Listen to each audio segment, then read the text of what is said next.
Hello students, welcome to third class of chapter number 9 force and laws of motion. Last class में हमने Newton's second law of motion के बारे में पढ़ा था। आज हम Newton's third law of motion के बारे में पढ़ेंगे। ये ऐसा लॉ है जो हर जगह पर एप्लीकेबल है। ठीक है, क्या कहा गया इस लॉ में? To every action there is equal and opposite reaction. जब भी एक्शन होगा तो उसका रिएक्शन जरूर होगा। हमेशा रिएक्शन जो है वो एक्शन से अपोजिट होता है, हमेशा। नेचर में ये रूल है हर चीज के ऊपर, जब भी एक्शन होगा रिएक्शन जरूर होगा। एक कुत्ता आराम से बैठा हुआ है, ठीक है, आपने उसको पत्थर मारा, एज एक्शन, रिएक्शन में कुत्ता भी जो है कुछ ना कुछ रेस्पॉन्स जरूर दिखाएगा। हमेशा एक्शन का रिएक्शन जरूर होगा। आप दीवार पे मुक्का मार रहे हैं जोर से, बदले में दीवार भी आपको जो है चोट पहुंचाएगी। जब भी एक्शन होगा उसका रिएक्शन जरूर होगा। रिएक्शन हमेशा एक्शन से अपोजिट होता है। ठीक है, एग्जांपल है, हमने जो है एक गन से बुलेट फायर की, गन से बुलेट को छोड़ा, बुलेट बड़ी तेजी के साथ आगे जाएगी, गन जो है उतनी ही स्पीड से पीछे की साइड आएगी। इसलिए जो भी सोल्जर्स होते हैं वो जो गन है उसको बड़ा टाइटली होल्ड करते हैं। अगर ढीले से होल्ड करके रखेंगे तो पीछे जाके गिरेंगे बिल्कुल। और जो नए नए सोल्जर्स होते हैं, ठीक है, जब वो मतलब काफी हैवी गन को यहाँ पे अपने शोल्डर पे लेके जब उसको फायर करते हैं तो कई बार उनके कंधे टूट जाते हैं, उनको आदत भी नहीं होती, क्योंकि तेजी के साथ बुलेट आगे जा रही है एज एक्शन। रिएक्शन के तौर पे क्या होगा, जो गन है वो पीछे की साइड आएगी, सारा जोर उनके कंधों पर आएगा। ठीक है, ये लोग कई जगह पर एप्लीकेबल है।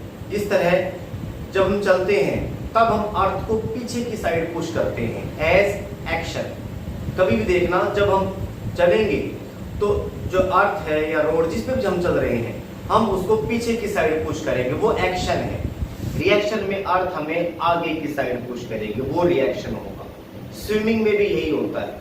जब हम स्विमिंग करते हैं तब पानी जो है उसको हाथों से पीछे की साइड फेंकते हैं, ठीक है, स्विमिंग करते हुए एज एक्शन। पानी कहाँ फेंक रहे हैं? पीछे की साइड एज एक्शन।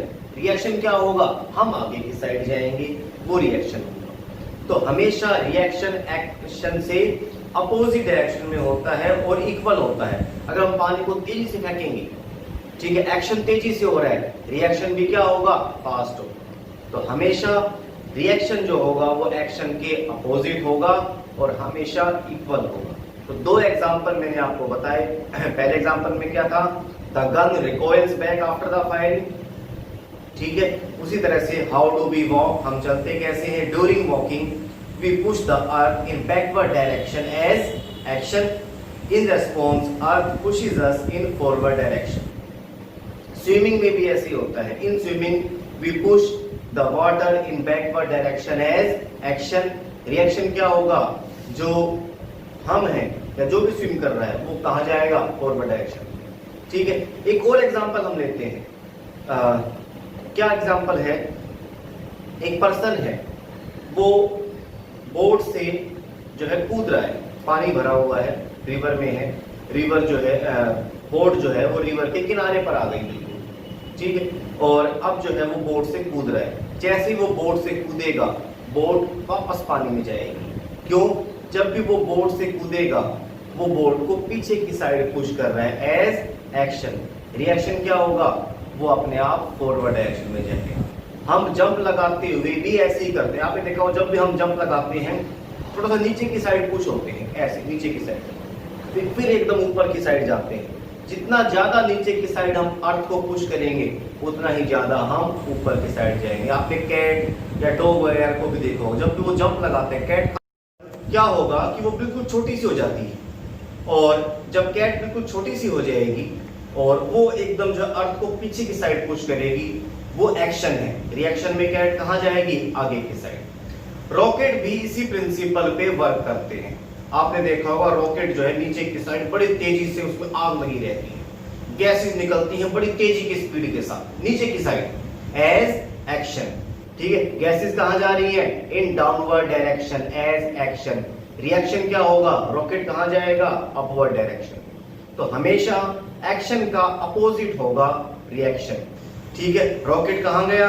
ऊपर की साइड। क्यों गया? क्योंकि गैसेस जो निकल रही है रॉकेट से वो डाउनवर्ड डायरेक्शन में निकल रही हैं। ध्यान रखना, रॉकेट अपना फ्यूल सिर्फ तब तक बर्न करता है जब तक उसे अर्थ की ग्रेविटी से बाहर निकलना होता है।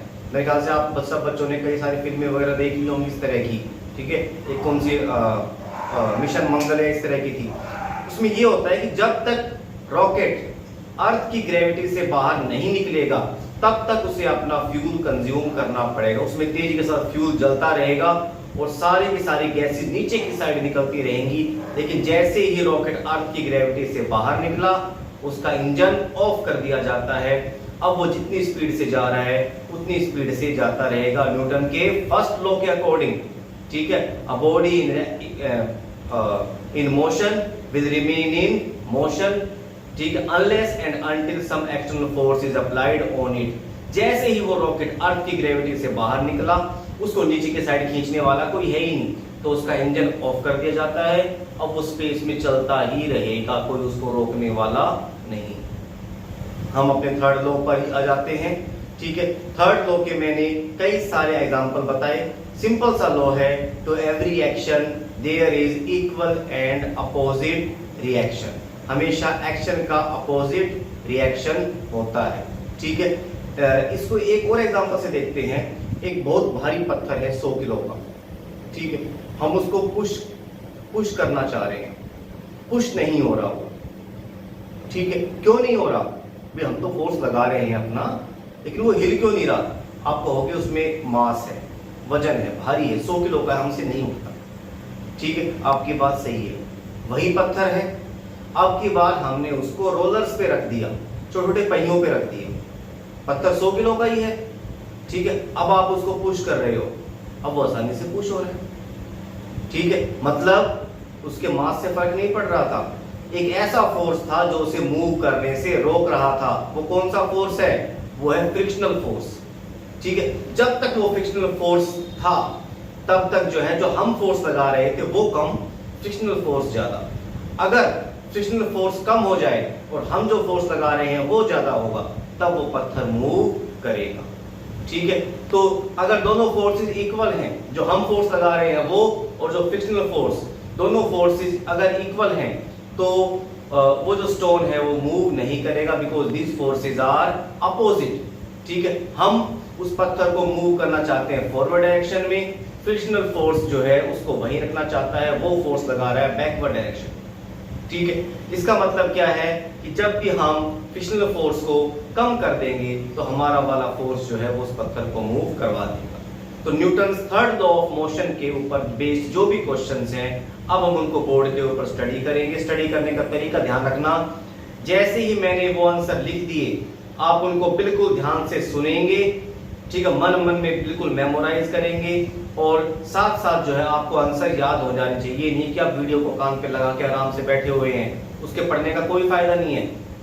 पूरी नाइन्थ जो है वो आपको सिर्फ ये सीखना है कि पढ़ा कैसे जाता है। मैं बार बार ये बात कह रहा हूँ आपको, ठीक है। आपकी कंसंट्रेशन ही आपको इस तरह की डेवलप करनी है बिल्कुल कि आप सुनकर ही सब चीजों को याद कर सके। वही बच्चे आगे चल के डॉक्टर बनते हैं, इंजीनियर बनते हैं, आईएएस बनते हैं, हायर पोस्ट पे जाते हैं, जिनकी पढ़ने की हैबिट सही हो जाती है, ठीक है।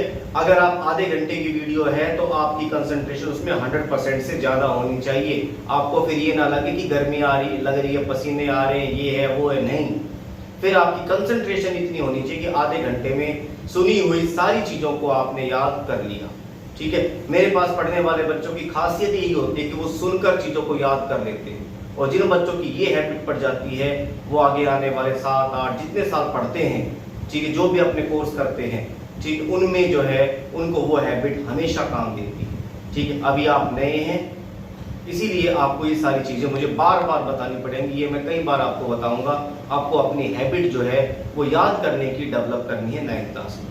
अब सभी का फोकस बोर्ड पर। Newton's third law of motion क्या कहा गया? To every action there is equal and opposite reaction. Clear? मेरे ख्याल से हर चीज, हर एक को ये चीज साथ साथ याद भी हो गई। आगे बढ़ते हैं। Why does gun recoils back after firing the bullet? Gun वापस क्यों आती है?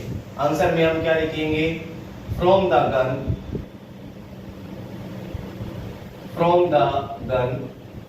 bullet is fired. बुलेट कहाँ फायर की जाती है? In फॉरवर्ड डायरेक्शन, किस डायरेक्शन में फायर की गई? Forward direction, as action. Reaction क्या होगा? In reaction the gun moves in which direction? Backward direction। ऐसा क्यों हुआ, किस वजह से हुआ? This is due to Newton's which law? Third law of motion. ठीक है, हर एक आंसर में आपका ये लाइन जरूर आनी चाहिए, due to which law? Due to Newton's third law of motion. Clear? इसके बाद question number 2, how do we swim? हम किस तरह से स्विमिंग करते हैं? How do we swim? Answer में हम क्या लिखेंगे? During swimming. स्विमिंग में हम क्या करते हैं? We push the water. Water को किस साइड पुश करेंगे? In backward direction. In backward direction as action. Reaction में क्या होगा? In reaction water pushes us in which direction? Forward direction। क्यों हुआ ऐसा? It is due to Newton's which law? Third law। Third law of motion। Clear सभी को? यही 3 लाइनें आपको आंसर में याद रखनी है। Next, right the working of rockets। Rocket किस तरह से वर्क करते हैं? आंसर में हम क्या लिखेंगे? Rockets exhaust the gases in downward direction. Downward direction, action नहीं direction, downward direction as action. In reaction rockets move up. It is due to Newton's which law? Third law of motion। ठीक है, सभी ने देखा होगा simple सा rocket. अच्छा ध्यान रखना, दोनों टाइप के रॉकेट, ठीक है, असली वाले रॉकेट भी और दिवाली पे जलने वाला रॉकेट भी, दोनों एक ही प्रिंसिपल पे काम करते हैं। जो रॉकेट हम दिवाली पे छोड़ते हैं एक फायर क्रैकर के रूप में, पटाखे के रूप में, उसमें भी नीचे की साइड आग लगती है और वो कहाँ जाता है? ऊपर की साइड। और जो असली वाला रॉकेट है जिसको स्पेस में भेजते हैं उसमें भी ऐसे ही होता है, उसमें भी तेजी के साथ गैसें जलेंगी और नीचे की साइड जा रही है तेजी के साथ। ठीक है, एज एक्शन। गैसेस कहाँ जा रही हैं? नीचे की साइड। रॉकेट कहाँ जाएगा? ऊपर की साइड। जेट प्लेन भी इसी प्रिंसिपल पे काम करता है। जेट प्लेन आपने देखा होगा, कुछ प्लेन ऐसे होते हैं जिनके पीछे लाइन सी आती है, ठीक है, वो जेट प्लेन है। जेट प्लेन गैसेस को तेजी के साथ पीछे की साइड छोड़ेंगे, वो एक्शन है। रिएक्शन क्या होगा? जेट प्लेन कहाँ जाएंगे? आगे की साइड। ठीक है, एक तरह से बहुत सारी बातें प्लेन से रिलेटेड। कुछ प्लेन ऐसे भी होते हैं जिनमें ब्रेक्स नहीं होते, उनमें पैराशूट होता है। रोकने के लिए ब्रेक्स नहीं होते उनके टायरों में, खास तौर पे जो फाइटर प्लेन्स होते हैं उनमें ब्रेक की जरूरत ही नहीं है। ठीक है, उनको रोकने के लिए पैराशूट खोल देते हैं, पैराशूट की हवा से वो रुक जाते हैं क्योंकि उनकी स्पीड इतनी ज्यादा है कि उनमें ब्रेक एप्लीकेबल नहीं हो सकते। और जो एरोप्लेन्स हैं उनके टायर्स में नाइट्रोजन गैस भरी जाती है, ठीक है, क्योंकि नाइट्रोजन गैस उनके टायर्स को ठंडा रखती है। जैसे ही एरोप्लेन जो है लैंड करता है, फ्रिक्शन इतना ज्यादा होगा कि टायर ब्रस्ट हो सकते हैं, फट सकते हैं गर्मी की वजह से। इसीलिए नाइट्रोजन गैस भरी जाती है जो कि टायरों को ठंडा रखती है और टायर ब्रस्ट होने से, फटने से बच जाते हैं। ठीक है, तो ये कुछ एक्स्ट्रा बातें थी एरोप्लेन से रिलेटेड। यहाँ पर हमने जो क्वेश्चन पूछा था वो था write the working of rockets. Rocket work करते हैं on Newton's third law of motion. Gases move downward as action, in reaction rocket moves up. तो ये सारे के सारे एग्जांपल जो है वो Newton's third law of motion के ऊपर बेस्ड थे। इसके बाद जो नेक्स्ट टॉपिक है वो है law of conservation of momentum. इसके साथ ही इस चैप्टर का थ्योरी वाला पोर्शन जो है वो कंप्लीट हो जाएगा, फिर इस चैप्टर के न्यूमेरिकल्स बचेंगे। क्या है law of conservation of momentum, इसको समझते हैं भी हम। आपने रामायण महाभारत खूब देखी होंगी लॉकडाउन के दौरान। ठीक है, उसमें आपने रामायण में देखा होगा कि राम इस साइड से तीर चला रहे हैं, रावण इस साइड से चला रहे हैं, दोनों के तीर ऐसे बीच में टकराते हैं, ठीक है, गायब हो जाते हैं। महाभारत में भी देखा होगा तीर इस साइड से आ रहे हैं, इस साइड से अर्जुन का कर्ण का तीर आ रहा है, मिट रहे हैं, वापस कैंसिल हो रहे हैं। ठीक है, मतलब क्या है कि अगर दो फोर्सेस इक्वल एंड अपोजिट हैं तो क्या होगा, वो एक दूसरे को कैंसिल करते हैं। ठीक है, कुछ कुछ इसी के ऊपर बेस्ड है law of conservation of momentum. Momentum मैंने आपको बताया था, मोमेंटम क्या है, the product of mass and velocity. Mass and velocity के प्रोडक्ट को हम क्या कहेंगे, मोमेंटम कहेंगे। ठीक है, the total momentum of two object will remain same before and after the collision. एक और एग्जांपल से हम इसको स्टडी करते हैं। एक पार्टी हो रही है, ठीक है, पार्टी में जो है कुछ लड़ाई झगड़ा हो गया, केक थे वहां पर, एक आदमी ने केक उठा के फेंका, ठीक है, इस तरह से फेंका। दूसरी साइड से एक और आदमी ने जो है उतने ही वेट का केक उतनी फोर्स से फेंका, दोनों केक बीच में टकराए, दोनों आपस में चिपक गए। ठीक है, अब वो दोनों केक किस साइड जाएंगे, लेफ्ट साइड, राइट साइड, दोनों बराबर हैं तो वहीं के वहीं चिपक कर नीचे गिर जाए। ठीक है, अगर पहले वाले ने जो है तेजी के साथ फेंका होता तो जो है वो दूसरे वाले के केक को अपनी तरफ ले जाता। यही न्यूटन्स का, यही law of conservation of momentum है। ठीक है, the total momentum of two object will remain conserved before and after the collision. जो टोटल मोमेंटम कोलिजन से पहले था, टकराव से पहले था, वही टकराव के बाद होगा। एक और एग्जांपल हम लेते हैं। एक हमने बॉल फेंकी, ठीक है, हैवी बॉल है, ठीक है, जैसे लेदर की बॉल आपने देखी होगी, उसको फेंक दिया। ठीक है, और उसके आगे आगे हमने एक जो है टेनिस बॉल फेंक रखी, ठीक है, दोनों आपस में क्या हो गई, टकरा गई। ठीक है, जितने मोमेंटम से वो दोनों बॉल जा रही थी टक्कर होने से पहले, टक्कर होने के बाद भी टोटल मोमेंटम क्या रहेगा, सेम रहेगा, उसमें कोई चेंज नहीं आएगा। ये है law of conservation of momentum. इसका डेरिवेशन जो है वो एग्जाम पॉइंट ऑफ व्यू से बहुत इंपॉर्टेंट है। मैंने बताया था ये असली फिजिक्स है जिसमें लॉज हैं, बहुत सारे लॉज हैं, उनकी डेरिवेशन प्रूफ है, वो अब हम यहाँ बोर्ड के ऊपर स्टडी करेंगे। Law of conservation of momentum, पहले उसकी स्टेटमेंट, उसके बाद में उसका प्रूफ। टॉपिक है law of conservation of momentum. क्या कहा गया इस लॉ में, it states that the total momentum, ये नया वर्ड आ गया मोमेंटम। ये क्या होता है, कुछ नहीं होता, सिर्फ मोमेंटम का प्लूरल है, ध्यान रखना।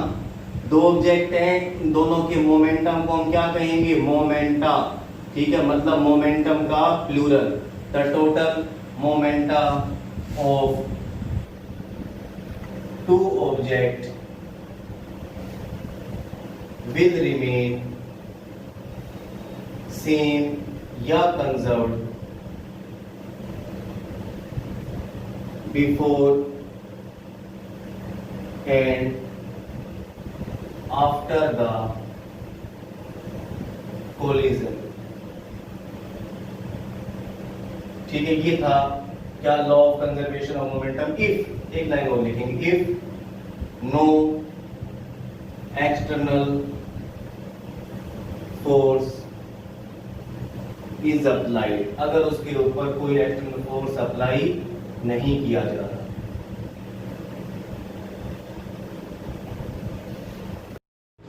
m1u1 plus m2u2 is equal to m1v1 plus m2v2।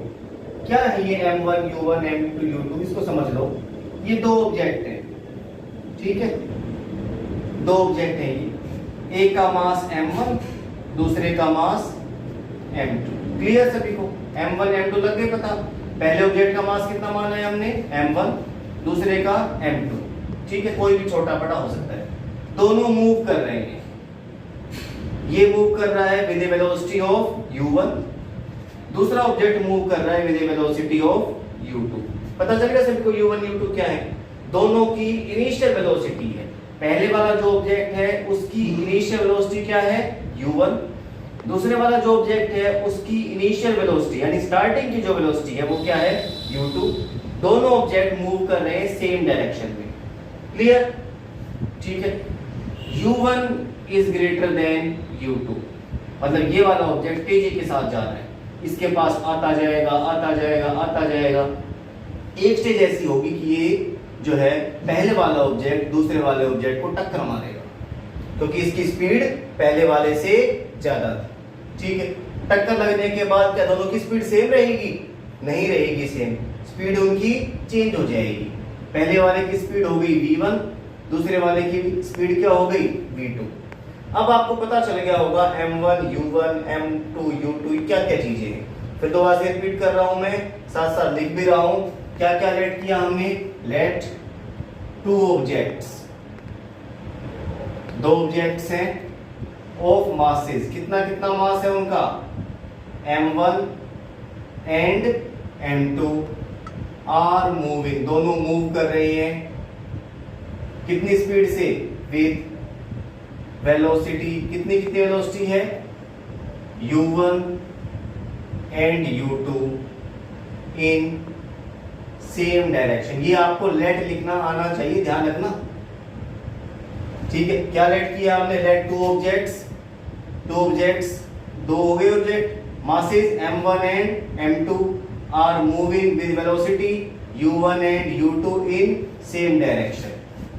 Second let क्या किया हमने? Late u1 is greater than u2, ठीक है सभी को? सेकंड लाइन आ गई। अब थर्ड लाइन, आफ्टर कोलिजन, टक्कर हुआ इनकी, after collision there velocity become, velocity कितनी हो गई इनकी? v1 and v2 respectively. पहले वाले की वेलोसिटी कितनी हो गई? v1, दूसरे वाले की क्या हो गई? v2। क्लियर सभी को? हमें क्या प्रूव करना है कि इनिशियल मोमेंटम फाइनल मोमेंटम के बराबर है, ठीक है। अब हम क्या करेंगे? हम लिखेंगे मोमेंटम ऑफ फर्स्ट ऑब्जेक्ट, ठीक है, बिफोर कोलिजन। कोलिजन से पहले पहले वाले ऑब्जेक्ट का मोमेंटम क्या था? मोमेंटम का सिंबल होता है p, ठीक है, उसको हमने लिख दिया p1, ठीक है। मोमेंटम का फॉर्मूला है मास इनटू वेलोसिटी। पहले वाले ऑब्जेक्ट का मास m1, ठीक है, पहले वाले ऑब्जेक्ट की वेलोसिटी, इनिशियल वेलोसिटी क्या थी? u1। क्लियर? तो p1 की वैल्यू क्या आ गई? m1 into u1। क्या बताया मैंने? ध्यान रखना, मोमेंटम का फॉर्मूला, मोमेंटम का फॉर्मूला क्या है? मास इंटू वेलोसिटी, ठीक है। हम क्या निकाल रहे हैं यहाँ पर? मोमेंटम ऑफ फर्स्ट ऑब्जेक्ट, ठीक है, बिफोर कोलिजन। उसके लिए हमने क्या सिंबल यूज किया? p1। p1 का फॉर्मूला क्या हो गया? m1 इंटू u1, ठीक है। इसी तरह से हम लिखेंगे momentum of second object before collision.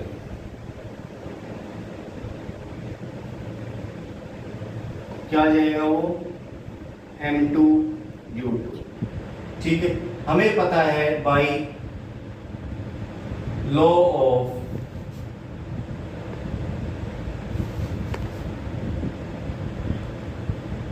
By Newton's second law of motion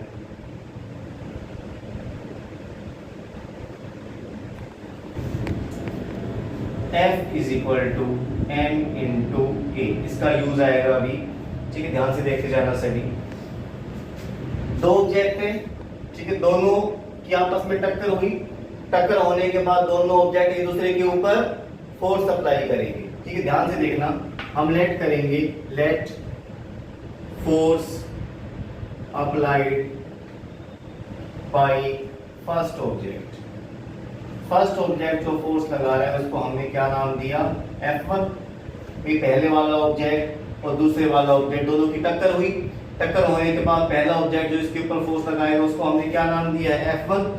late force applied by second object, उसको हम क्या नाम देंगे, F2।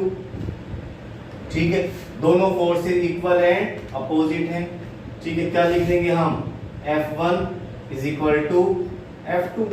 दोनों फोर्सेस क्या हो गए, equal, but they are also opposite. Opposite भी है, अपोजिट का मतलब अगर एक प्लस है तो दूसरा क्या है, माइनस। क्लियर, एक प्लस है दूसरा माइनस, इसलिए हमने यहाँ पे माइनस का सिंबल लगाया है क्योंकि ये अपोजिट है। ठीक है, F1 का मतलब पहले वाला ऑब्जेक्ट जो फोर्स अप्लाई कर रहा है। अब देखना इसका यूज आएगा। ठीक है, पहले वाले ऑब्जेक्ट का मास क्या था, m1।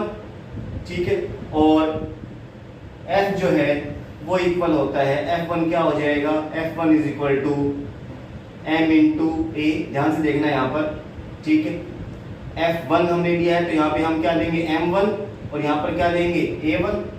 ठीक है, ध्यान से देखते हैं ना सभी, m1 a1 की जगह हम क्या लिख देंगे, a का फॉर्मूला क्या होता है, v minus you upon T. यहाँ पे लिख दूंगा मैं v1 minus u1 upon T. Clear ना सभी को, भाई f का formula f is equal to m into a. F1 का फॉर्मूला क्या हो जाएगा, F1 is equal to m1 into a1। m1 की जगह m1 और a की जगह मैंने क्या लगा दिया फॉर्मूला, एक्सटेंशन का फॉर्मूला होता है v minus you upon T. ये a1 है तो v1 minus u1 upon T. इसी तरह से F2 क्या हो जाएगा, यहाँ पे क्या लिख दूं मैं, m2 इंटू a2। m2 की जगह m2, a2 की जगह क्या लिख दूं मैं, v2 minus u2 upon T. दोनों forces equal and opposite. F1 की जगह क्या पुट करूं मैं यहाँ पर, m1 bracket v1 minus u1 upon T. ठीक है, ये माइनस का माइनस रहेगा, ध्यान रखना। F2 की जगह क्या पुट करूं मैं, m2 v2 minus u2 upon T. Clear, कुछ कटा, यस, t से t कटा, ब्रैकेट खोल देंगे, क्या आ जाएगा, m1 की मल्टीप्लाई दोनों से, v1 से भी कर दी, v1 से, और m1 की मल्टीप्लाई u1 से भी कर दी multiply, m1 v1 minus m1 u1। Clear, is equal to की जगह इज इक्वल टू, अब ये माइनस m2 है, ध्यान रखना, माइनस m2 की मल्टीप्लाई पहले v2 से, माइनस m2 की मल्टीप्लाई v2 से कर दी मैंने, फिर माइनस m2 की मल्टीप्लाई माइनस u2 से, minus minus plus m2 u2। अब माइनस वालों को एक साइड लेके जाएंगे, प्लस वालों को एक साइड। ये m1 v1 प्लस का है, प्लस का रखा, ये माइनस का था, इसको मैं इज इक्वल टू के इस तरफ लेके जाऊंगा। इज इक्वल टू के इस तरफ जो है, यहाँ पर m2 v2 माइनस का है, मैं इस तरफ लाऊंगा तो ये माइनस का प्लस हो जाएगा, प्लस लगाया मैंने, m2 v2। क्लियर, इसको मैं m2 v2 को इज इक्वल टू के लेफ्ट साइड में ले आया, यहाँ पर m1 u1 था, इसको इज इक्वल टू के राइट साइड में लेके जाऊंगा तो ये प्लस का हो जाएगा, m1 u1 plus m2 u2। ये यही का यही था, यही हमें प्रूव करना था। देखो यहाँ पर हमें क्या प्रूव करना था, m1 u1 plus m2 u2। जो हमने प्रूव किया है उसमें क्या है, m1 u1 plus m2 u2 is equal to m1 v1 plus m2 v2। यहाँ पर m1 v1 plus m2 v2, left side में कोई फर्क नहीं पड़ता। ये है law of conservation of momentum का डेरिवेशन। फिर दोबारा से देखेंगे एक बार सभी, और आप सभी को साथ साथ लर्न होना चाहिए। सबसे पहला काम, तीन काम है इसमें ध्यान रखना, पहला लेट, दूसरा डायग्राम, और तीसरा डेरिवेशन। तीनों को हम एक एक करके देखें। सबसे पहले लेट हमने क्या क्या किया है। Let two objects of masses m1 and m2 are moving with velocity u1 and u2 in same direction. ठीक है, लेट में पहली लाइन आ गई, दो ऑब्जेक्ट हैं, एक का मास m1 दूसरे का मास m2, दोनों एक डायरेक्शन में जा रहे हैं, कितनी वेलोसिटी से, u1 एंड u2 से। ठीक है, फर्स्ट लाइन होगी clear. Second line, let u1 is greater than u2, u1 की स्पीड u2 से ज्यादा है, clear, second line. Third line में आफ्टर कोलिजन, कोलिजन के बाद their velocity become v1 and v2 respectively, दोनों की वेलोसिटी क्या होगी, v1 एंड v2। ये सब चीजें हमने यहाँ पर लेट कर रखी थी और ये इसका डायग्राम बना रखा था यहाँ तक। ठीक है, क्लियर सभी को दो चीजें। अब हम इसका प्रूफ करेंगे। प्रूफ में हमने क्या लिखा, मोमेंटम ऑफ फर्स्ट ऑब्जेक्ट, उसको क्या लिया आपने p1 is equal to m1 u1, momentum of second object m2 u2। ठीक है, अब हमने लिखा न्यूटन का सेकंड लॉ, इसमें क्या आ गया, F is equal to m into a, इसका यूज आएगा अभी। भाई जब दोनों ऑब्जेक्ट आपस में टकरा रहे हैं, दोनों की टक्कर हो रही है, तो दोनों एक दूसरे के ऊपर फोर्स अप्लाई करेंगे। पहले वाला ऑब्जेक्ट जो दूसरे के ऊपर फोर्स अप्लाई कर रहा है उसको हम कहेंगे F1। ठीक है, उतना ही फोर्स दूसरे वाला ऑब्जेक्ट पहले वाले पे अप्लाई करेगा, उसको फोर्स को हम क्या कहेंगे, F2। F1 is equal to F2 क्यों हुआ, ये लिख सकते हैं हम लिखेंगे रीजन क्यों इक्वल है F1 और F2, both forces are equal and opposite, दोनों फोर्सेस इक्वल एंड अपोजिट है, इसलिए F1 is equal to F2। Opposite है इसलिए एक प्लस दूसरा माइनस, प्लस लिखने की जरूरत नहीं होती, इसको हटा दो। माइनस आपको पता चल गया क्यों आया, क्योंकि ये दोनों फोर्सेस अपोजिट है, इसलिए ये क्या आया, माइनस। ठीक है, अब F1 और F2 की जगह हम क्या करें, हमें पता है F is equal to m into a। F1 का फॉर्मूला क्या हो जाएगा, m1 इनटू a1, m1 की जगह m1 और a1 का formula v1 minus u1 upon t। इसी तरह से F2 is equal to m2 v2 minus u2 upon t। अब हमारा काम जो है लगभग पूरा होने वाला है। F1 की वैल्यू हमने लिखी m1 v1 minus u1 upon t, minus की जगह माइनस, F2 की जगह m2 v2 minus u2 upon t, t से t कटा, m1 को v1 से और u1 से मल्टीप्लाई किया, माइनस m2 को v2 और माइनस u2 से मल्टीप्लाई किया, माइनस वाले इज इक्वल टू किस तरफ लेकर गए, यहाँ पर माइनस वालों को इस तरफ लेके गए, सोल्व किया, m1 v1 plus m2 v2 is equal to m1 u1 plus m2 u2। सभी बच्चे इस डेरिवेशन को साथ साथ अपनी कॉपी में नोट करें।